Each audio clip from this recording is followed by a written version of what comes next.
Bismillahirrahmanirrahim. Assalamualaikum warahmatullahi wabarakatuh. Innal hamdalillah nahmaduhu wa nasta'inuhu wa nastaghfiruhu wa na'udzu billahi min syururi anfusina wa min sayyiati a'malina.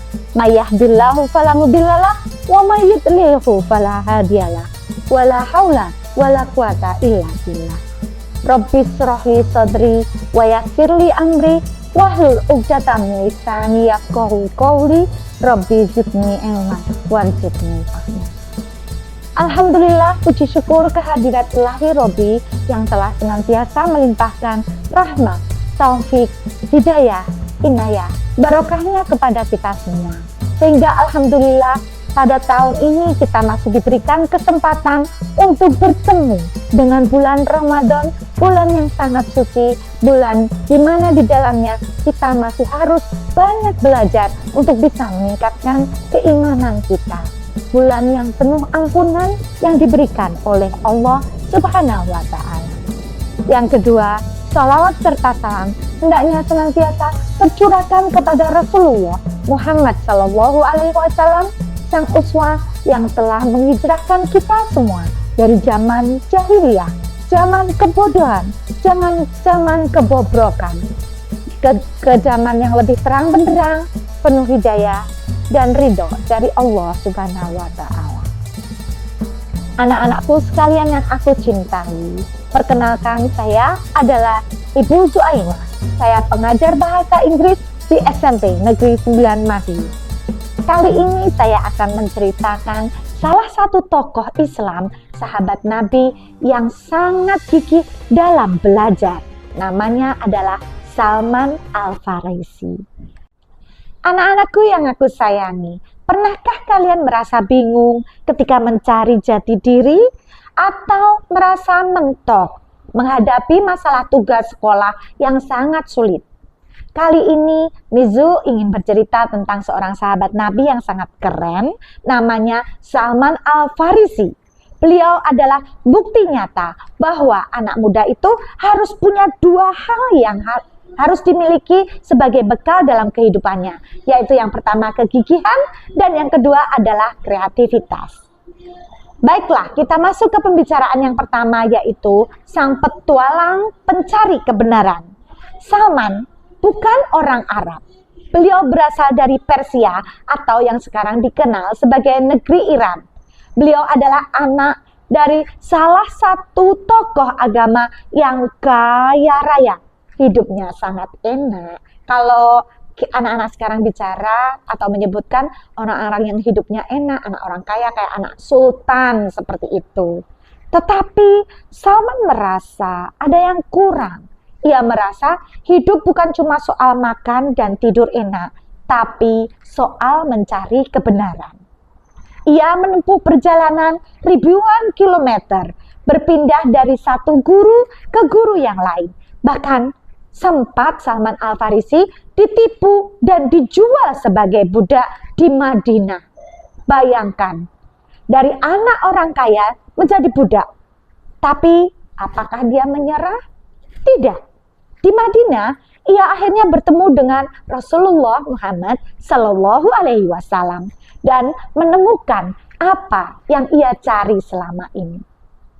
Pelajaran buat kita, ketika kita menjadi anak muda, jangan gampang menyerah atau mageran. Kalau ingin pintar, kalau ingin sukses, kita harus berani berkelana mencari ilmu, meski harus lelah dan harus susah payah. Strategi out of the box bukan hanya ada di zaman yang ada sekarang ini. Salman Al-Farisi juga mempunyai strategi itu.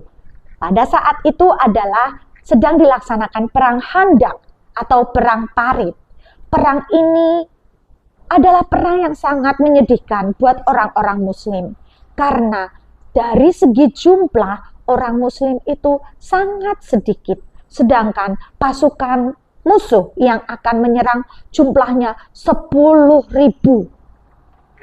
Dari situ Rasulullah mengajak beberapa anak muda termasuk Salman Al-Farisi untuk berdiskusi, apa ya jalan keluar yang bisa kita lakukan untuk melawan musuh yang jumlahnya lebih dari 10.000 orang.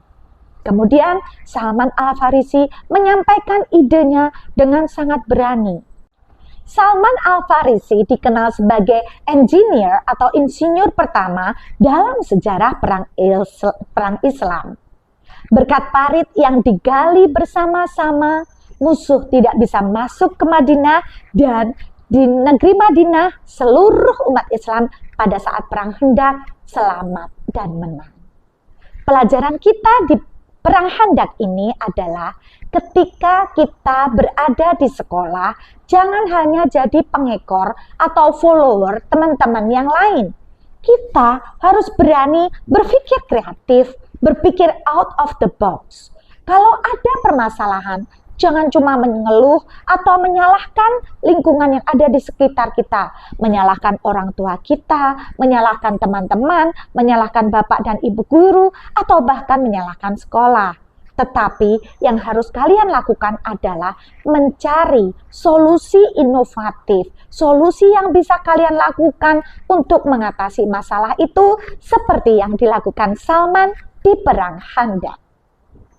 Yang ketiga, Salman Al-Farisi itu diterima sebagai keluarga. Ketika Salman ditutup dengan sangat indah karena kebaikan, kecerdasan, dan kebaikannya dia. Sahabat dari kaum Muhajirin dan Ansor berebut mengakui sebagai bagian dari mereka. Salman adalah orang yang sangat baik.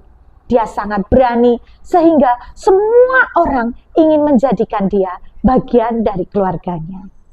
Namun pada saat itu dengan sangat bijaksana Rasulullah Muhammad SAW bersabda, Salman adalah bagian dari kami, Ahlul Bait atau keluarga Nabi. Hal ini membuktikan bahwa di dalam Islam tidak peduli apa warna kulitmu, dari mana asalmu, atau apa bahasamu. Selama kamu beriman dan berkontribusi, kamu adalah keluarga. Kita semua adalah keluarga. Karenanya kita harus saling menyayangi, mencintai, mendukung, dan memberikan ilmu, membagikan ilmu sehingga meningkatkan kualitas kita semua. Anak-anakku yang aku sayangi dan aku cintai, ada kesimpulan yang akan kita tarik untuk lebih melengkapi puasa kita di bulan Ramadan ini. Kesimpulannya adalah, marilah kita mencontoh Salman Al-Farisi. Jadilah anak SMP Negeri 9 Madiun yang gigih dalam mencari ilmu, pantang menyerah. Yang kedua, kalian sebaiknya kreatif memberikan solusi dengan cara mempunyai skill dan mau berinovasi. Yang ketiga adalah rendah hatilah dalam pergaulan. Semua yang ada di sekitar kita adalah teman bagi kita, keluarga bagi kita, dan semuanya adalah keluarga yang akan memberikan kebaikan kepada kita semua. Semoga apa yang Mizu sampaikan kali ini, cerita tentang Salman, bisa menginspirasi kalian semua untuk menjadi Salman Al-Farisi modern yang membawa manfaat bagi bangsa dan agama. Akhirul kalam, terima kasih banyak sudah menyimak apa yang disampaikan Mizu kali ini. Wallahul muwaffiq ila aqwamit thoriq. Wassalamualaikum warahmatullahi wabarakatuh.